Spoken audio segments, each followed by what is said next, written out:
दोस्तों नमस्कार, मैं doctor Pradeep Kumar Singh, senior orthopaedic consultant. आप सभी लोगों का Om Sai ortho and physio centre में स्वागत है। और दोस्तों मैं आपको आज ये बताऊंगा कि जो हमारी बोन जो फ्रैक्चर होता है, क्या क्या कारण है कि जिसका हमारा जो फ्रैक्चर का यूनियन है, मतलब उसका जुड़ाव है, क्या कारण है कि उसके जो यूनियन को, फ्रैक्चर को हील होने को स्लो करता है या फिर वो कई बार नहीं जुड़ता है। तो कुछ ऐसे कंडीशन हैं जो हमारी हड्डी को धीमे जोड़ती है या कभी कभी ऐसा होता है कि वो नहीं जुड़ती है। तो मेरा ये वीडियो बनाने का मकसद यही है कि आप सभी लोगों को, अगर किसी को अपने घर में, अपने आसपास, रिश्तेदारों और दोस्तों में फ्रैक्चर है, चाहे वो फ्रैक्चर का इलाज प्लास्टर से हो रहा हो या फिर ऑपरेशन हुआ हो, तो ये ध्यान रखें, ये सुनिश्चित करें कि कहीं ये उनके अंदर परेशानियां तो नहीं है। अगर किसी को, अगर ये जो हमने पॉइंट बतानी है, जो जितने पॉइंट, उसका ध्यान रखना कि अगर वो चीज़ें होंगी तो उनको एक्स्ट्रा प्रिकॉशन रखना है, जिससे कि उनकी हड्डियां जल्दी जुड़े और वो जल्दी अपने नॉर्मल रूटीन लाइफ और अपने वर्क प्लेस पर जा सकें। तो दोस्तों सबसे पहला कारण होता है जिनकी हड्डियां स्लो जुड़ती हैं, वो उन लोगों को होता है जो टोबैको का इस्तेमाल ज़्यादा करते हैं। टोबैको किसी भी फार्म में ले रहा हूँ, चाहे बीड़ी के फार्म में, चाहे सिगरेट के फार्म में, चाहे पान मसाला के फार्म में, चाहे पान के फार्म में, चाहे तंबाकू होता है उसके फार्म में, वो सारा उसमें निकोटीन जो होता है वो उन बोन के जो हीलिंग को वो स्लो करता है। दूसरा होता है इसी के साथ एल्कोहल। एल्कोहल भी हमारी बॉडी के अंदर कैल्शियम और फास्फोरस, जो कि हमारी इंटेस्टाइन से एब्जॉर्ब होता है, उसको एब्जॉर्प्शन को स्लो करता है। तो इसलिए जो लोग एल्कोहलिक होते हैं उनकी ऑलरेडी बोन वीक होती है, अगर उनको फ्रैक्चर हो गया, चाहे वो प्लास्टर से ठीक हो रहे हो चाहे ऑपरेशन हो रहा हो, तो उनकी बोन स्लो जुड़ती है। उनको कभी कभी तो नॉन यूनियन भी हो जाती है, मतलब जुड़ती ही। तो दो कारण तो ये हुआ। तीसरा कारण होता है ओल्ड एज। ओल्ड एज वाले लोगों को भी एक्स्ट्रा प्रिकॉशन रखना चाहिए। ओल्ड एज में भी बोन हमारी वीक होती है और बोन के अंदर जो हीलिंग प्रॉपर्टी होती है, जो हड्डी बंधने की जो प्रोसेस होता है, वो थोड़ा स्लो होता है। इसलिए ओल्ड एज में बोन हमको स्लो जुड़ती है। और एक इसके बाद होता है जैसे एनीमिया। अगर हमको खून की कमी है, अगर खून की किसी को कमी है, तो उनमें भी बोन जुड़ने का प्रोसेस स्लो होता है। दूसरा और होता है जो ओबेसिटी। अगर जो ओबीज लोग हों, जो जिनके अंदर मोटापा है, उनके अंदर भी बोन स्लो जुड़ती है। और एक कारण और है न्यूट्रिशनल डिफिशियंसी। अगर किसी को फ्रैक्चर है और वो प्रॉपर अपने डाइट में proper calcium, proper vitamin D, इनके डाइट के रिच अपना नहीं इंटेक करता, तो उन कंडीशन में भी बोन हमारी को जुड़ने में परेशानी होती है और स्लो जुड़ती है। एक कारण और है दोस्तों, जो इसे हमको बोन फिक्सेशन। अगर हमको जो बोन फिक्स करते हैं, जैसे रॉड डालते हैं, प्लेट लगाते हैं, स्क्रू लगाते हैं, तो जब उनको फिक्सेशन अगर प्रॉपर नहीं हुआ, अगर हमको बोन का फ्रैक्चर अगर प्रॉपर अलाइनमेंट करके प्रॉपर फिक्सेशन नहीं किया, तो भी फ्रैक्चर यूनियन कई बार नहीं होता है।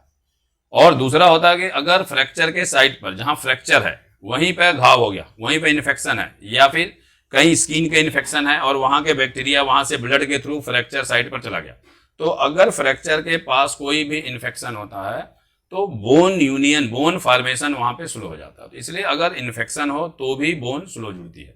और दोस्तों किसी किसी को फ्रैक्चर के साथ, जैसे बोन फ्रैक्चर हुआ और बोन स्किन फाड़ के बाहर आ गई, मीन्स कि जहां फ्रैक्चर वहीं पे घाव हो गया, तो जो जहां फ्रैक्चर साइट पर वुंड है वो भी हमारे बोन को यूनियन में जो है डिले करता है, बोन को जोड़ने नहीं देता। और एक और कारण है बोन जिसमें न जुड़े, उसमें होता है ऑस्टियोपोरोसिस। जिनको ऑस्टियोपोरोसिस होती है, जैसे जो बच्चे हैं जिनकी रिकेट्स होती है, जिनकी हड्डियां कमजोर हैं, उनको भी बोन स्लो जुड़ता है। इसलिए कुछ बच्चे ऐसे हैं जिनकी हड्डियां कमजोर हैं, बोन जुड़ रही है लेकिन अचानक दोबारा गिर गया तो दोबारा रिफ्रैक्चर हो जाता है। मीन्स कि उतनी बोन जो बनी है वो उतनी स्ट्रेंथ में नहीं है कि वो अगर गिरने के बाद दोबारा लोड ले सके, दोबारा होल्ड ले सके। और कुछ स्पेसिफिक फ्रैक्चर हैं बॉडी के अंदर जहां पे ब्लड सर्कुलेशन स्लो होता है, वहां पे ऑलरेडी ब्लड जब फ्रैक्चर के बाद स्लो हो जाता है, क्योंकि उसमें जब ब्लड स्लो हो जाएगा या कभी कभी ब्लड के जो सर्कुलेशन है वो कट हो जाता है, उसमें भी फ्रैक्चर यूनियन बहुत स्लो होता है और कई बार नॉन यूनियन में चला जाता है। कुछ बॉडी के स्पेसिफिक फ्रैक्चर हैं, जैसे नेक फ्रैक्चर, जैसे ये फीमर के नेक है, यहाँ के जो फ्रैक्चर होता है, अगर यूनियन इसके अंदर बहुत स्लो होता है। अगर यंग एज में इसको अगर फ्रैक्चर होता है किसी को, तो उसको बहुत ध्यान रखना होता है कि इसके अंदर प्रॉपर यूनियन हो जाए, तभी इसके ऊपर वेट दिया जाता है। इसीलिए ओल्ड एज में इसमें अगर किसी को फ्रैक्चर होता है तो उसमें हम इस गोले को बचाते नहीं, इसीलिए इसमें हम नया आर्टिफिशियल जॉइंट डाल देते हैं, जिसको कहते हैं हेमी रिप्लेसमेंट या टोटल हिप रिप्लेसमेंट। और सर्कुलेशन, जैसे एक एंकल के अंदर एक बोन होता है टैलस के अंदर भी ब्लड सर्कुलेशन डिक्रीज हो जाता है फ्रैक्चर में, उसमें भी यूनियन स्लो होता है। और एक रिस्ट के ऊपर एक फ्रैक्चर होता है, इसको कहते हैं स्कैफॉल्ड फ्रैक्चर। रिस्ट के ऊपर इतने दूर में कम से कम 15 बोन होती है, और इस 15 बोन में से एक स्पेसिफिक जो होती है, जो स्कैफॉल्ड बोन होता है, वो सबसे नोटोरियस होता है नॉन यूनियन के लिए कि यहाँ पे फ्रैक्चर हुआ। अगर इसको इग्नोर नहीं होना चाहिए, क्योंकि अगर ये फ्रैक्चर इग्नोर हो गया तो रिस्ट के अंदर उस बोन का नॉन यूनियन हो जाएगा, बोन जुड़ेगा नहीं, तो लाइफ लॉन्ग रिस्ट में प्रॉब्लम होगी। तो ये जो स्कैफॉल्ड फ्रैक्चर होता है, ये भी डिक्रीज ब्लड सर्कुलेशन की वजह से यूनियन प्रॉपर नहीं होता। तो इसलिए स्पेसिफाइड कुछ फ्रैक्चर हैं जिसमें सर्कुलेशन भी बहुत इंपॉर्टेंट। डायबिटीज, जिसको हम मधुमेह कहते हैं, जिन लोगों को मधुमेह की या शुगर की जो परेशानियां हैं होती हैं, उन लोगों में भी हमारी हड्डियां स्लो जुड़ती हैं। तो इसलिए जिनको भी डायबिटीज हो, शुगर हो, वो अपने ब्लड शुगर लेवल को मेंटेन रखें, तभी हड्डियां प्रॉपर बनती है।